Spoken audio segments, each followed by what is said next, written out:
talking about almost reveling in are far more than just someone's image. They are in fact a snapshot in history. This is history in the making. And that Rice Street jail you spoke of, Fulton County, with all of its issues, is where corruption's colliding with consequences. And that's what we're seeing in these mug shots. It is a slap in the face for anybody of this kind of stature to come in and get processed in that facility. And America needs to see that. The world needs to see this in a historical perspective.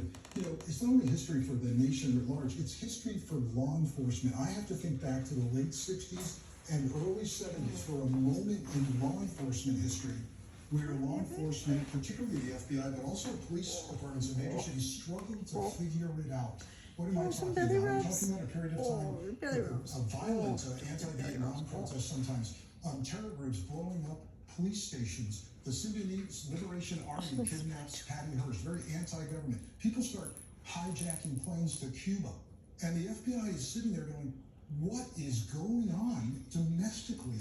There's a similar risk and threat here that law enforcement is trying to get their arms around and do it in a hurry, because while we're focused on this one event this evening, understandably, this is a sustained high security posture that has to be taken for the foreseeable future. Trials that could go on for months, if not years, and appeals, and finding that one actor or that organization in its infancy that's going to do something like that is harkens back to late 60s, early 70s for law enforcement. But I mean, to stick with the historical parallel, you've got the leader of this movement fanning the flames of just what you're describing. Not saying don't do that in my name, but welcoming it seemingly. Yeah, 60s, 70s was a ground up people's movement, right?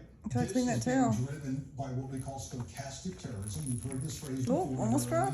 Almost figure fell. Paints some party or some person or entity as subhuman, demeans them to the point where people feel very comfortable hurting them, violent acting out against a group now that's been painted as something less than human. That's what we're watching happen.